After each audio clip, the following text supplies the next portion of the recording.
दावा किया है, मुझे ज्वाइन किया है। सीनियर रहनुमा, सीनियर सियासतदान, एमएनए रही चुकी हैं, अभी भी एमएनए सीनियर रहनुमा है, मरकजी क़यादत हैं पाकिस्तान पीपल्स पार्टी की। शाहिदा रहमानी साहबा मेरे साथ हैं। मैं आपको वेलकम करता हूं अपने शो में।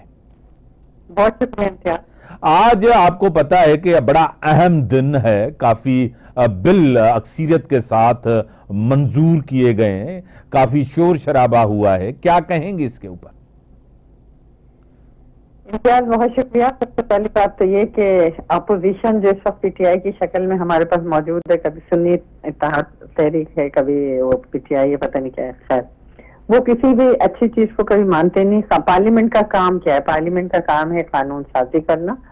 और आपको मालूम है कि इससे पहले ये ऑर्डिनेंस की शक्ल में प्रेसिडेंट ऑफ पाकिस्तान ने इसे ऑर्डिनेंस जारी किया था, जिसमें जजेस की तादाद को बढ़ाने के हवाले से था। आज वो नेशनल असेंबली के अंदर बाकायदा कानून साजी के प्रोसेस में आया और उसमें अब जजेस की तादाद को ज्यादा से ज्यादा 34 कर दिया गया, चीफ जस्टिस को मिलाकर। और मैं समझती हूँ कि ये बहुत ही एक खुशाइंद अमल है, क्योंकि आप देखें कि पाकिस्तान में जो जस्टिस है ही नहीं, बल्कि हजारों लाखों केसेस पेंडिंग में पड़े हैं। लोग सजा पाने के लिए अभी इंतजार कर रहे होते हैं और इंतकाल कर जाते हैं 14-14 साल, 20-20 साल जेलों में रह के, उन्हें इंसाफ नहीं मिलता।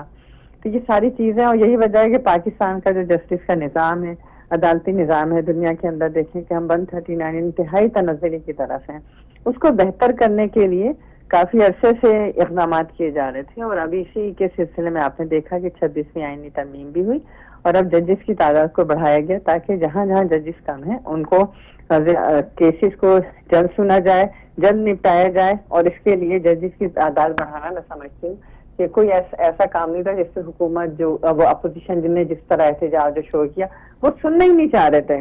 बार बार लॉ मिनिस्टर कह रहे थे और स्पीकर साहब भी कह रहे थे कि भाई आप इनको सुने, अगर आपको कोई उसमें नजर आता है कहीं कमी बेशी तो आप बात करें, अपोजिशन का काम है, लेकिन सुने तो सही। लेकिन आपने देखा, ना तो उन्होंने मुखालफत में वोट दिया, ना ही उन्होंने किसी मिनिस्टर की बात सुनी, ना उसके ऊपर कोई दलाइल दिए, और वो शोर शराबा हस्बे आदत करते रहे। और उसके साथ ही जो आपने देखा कि आज 6 बिल पास है, उसमें हमारे लॉ एनफोर्सेस के इदारों की जो तीनों सरबराहों की मुद्दत मुलाजमत जो है 5 साल कर दी। पहले 3 साल होती थी।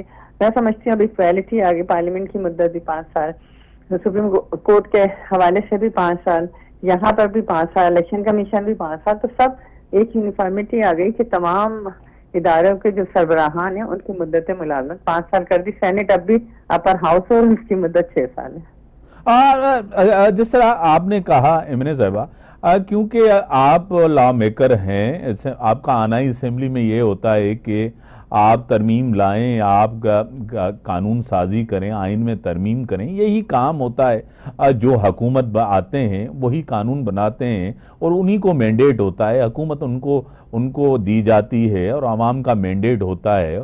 और जिस तरह का एहतजाज किया जाता है, आपको पता है वो कर रहे हैं, और पिछले कुछ दिनों से आपको पता है उनको शिकस्त आई है। चाहे वकला का, आपको पता है बार का इलेक्शन हो, चाहे 26वीं तरमीम हो, जिस तरह उनको शिकस्त आई, क्या कहेंगी? देखिए, यही वजह है कि आपने जिस तरह कहा, बिल्कुल बार के अंदर इन्हें इबरतनाक शिकस्त हुई। फिर जितने बाई इलेक्शन हुए उसमें इन्होंने खुद एक्सेप्ट किया और इन्हें बदतरीन शिकस्त हुई। रहीमिया खान का हो, मुल्तान का हो, सिंध का हो, हर जगह आप देखें कि इनकी जीती हुई सीटें पाकिस्तान पीपल्स पार्टी ने विन की। तो इन्हें अवाम अब रिजेक्ट कर चुके हैं। अब अवाम जो है इन्हें किसी भी तौर पे एक्सेप्ट नहीं कर रहे और इन्हें अपनी गलती मान लेनी चाहिए कि अवाम चाहते हैं तामीरी काम हो। अगर आपको मुंतखब करके भेजते हैं तो ये चाहते हैं कि उनके मसाइल पे गुफ्तगू हो, कानून साजी हो, उनसे रिलेटेड हो। लेकिन वो इस तरह नहीं हो रहा, तो आप देखें कि वो अवाम इन्हें रिजेक्ट कर चुकी है और इनको तमाम मंसूबे चाहे वो अब कामयाबी की तरफ नहीं बल्कि नाकामी की तरफ जा रहे हैं, क्योंकि इन्हें शोर शराबा, लड़ाई झगड़े के अलावा कोई बात नहीं।